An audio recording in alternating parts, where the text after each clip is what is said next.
சிம்பிளிஃபிகேஷனில் வந்து ஃபஸ்ட்டு வந்து ஒரு சம் வந்து பார்த்துருவோம்ப்பா. இது மாதிரியான கொஸ்டின்ஸ் வந்து நீங்கள் டிஎன்பிஎஸ்சி லெவல் கொஸ்டினில் வந்து பார்த்துட்டு இருப்பீங்க. அதேமாதிரி இப்போ பிஓக்குமே நமக்கு வந்து சிம்பிளிஃபிகேஷன் டாபிக் இருக்குது. ஸோ இந்த கொஸ்டின் வந்து பாருங்கள், இதெல்லாம் வந்து ஏற்கனவே ஓல்டு கொஸ்டினில் கேட்கப்பட்ட கொஸ்டின்ஸ் தான்.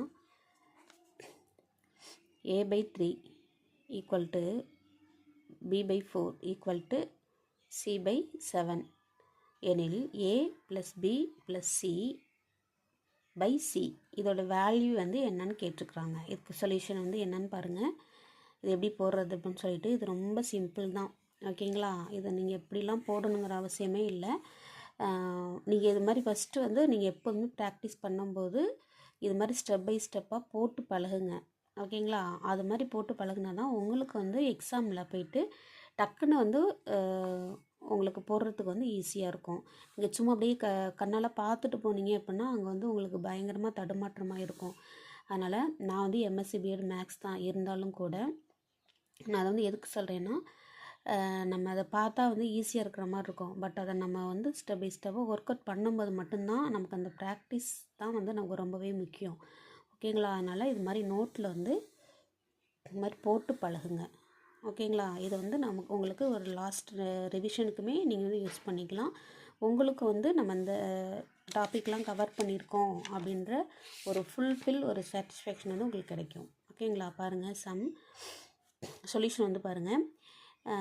a/3 equal to b/4 equal to c/7 equal to இந்த டேர்ம் அப்படியே வந்து நம்ம வந்து கேன்னு எடுத்துக்கிறோம். ஓகேங்களா? இப்போது a/3 தனித்தனியாக பிரித்து எழுதுகிறோம். a/3 இதை வந்து ஏங்கிறதுக்கு அதாவது வந்து வகுத்தல்லேருந்து இங்கிட்டு போச்சு அப்படின்னாவே அது பெருக்கெல்லாம் மாறிடும். அப்போ 3 வந்து இந்த சைடு போச்சுன்னா பெருக்கெல்லாம் எழுதுங்களா. a equal to 3k. இதெல்லாம் தெரியாமல் நீங்கள் யாரும் வந்திருக்க மாட்டீங்க. இருந்தாலும் வந்து சொல்கிறேன். b equal to 4k, c equal to 7k. ஓகேங்களா? இப்போது ஏங்கிற இடத்துல எல்லாமே வந்து நம்ம, அதாவது இது வந்து எதுக்காக போகிறோம்னா எல்லா ஃபார்மேட்டுமே வந்து ஒரே டேர்மாக மாற்றுறதுக்காக. அப்போ a + b + c என்ன கேட்டிருக்குறாங்க, அதனால் நமக்கு தேவை.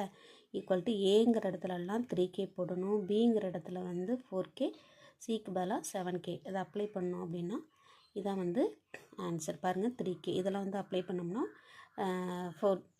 14k equal to 7k. இதை வந்து k கேன்சல் ஆகிடும். இது வந்து 7 7 7 7 14, அப்புறம் 2. இதுக்கு ஆன்சர் வந்து பார்த்திங்கன்னா 2. ஓகேங்களா? பாருங்கள்,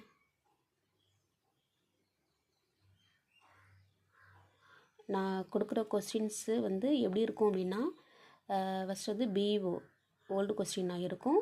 டிஎன்பிசியில் வந்து கேட்கப்பட்ட கொஸ்டினாக இருக்கும். ஓகேங்களா? இதெல்லாமே வந்து ஒரு மாடலாக வச்சு நீங்கள் இன்னும் நிறைய சம்ஸ் வந்து ஒர்க் அவுட் பண்ணி பார்க்கணும். தேங்க்யூ.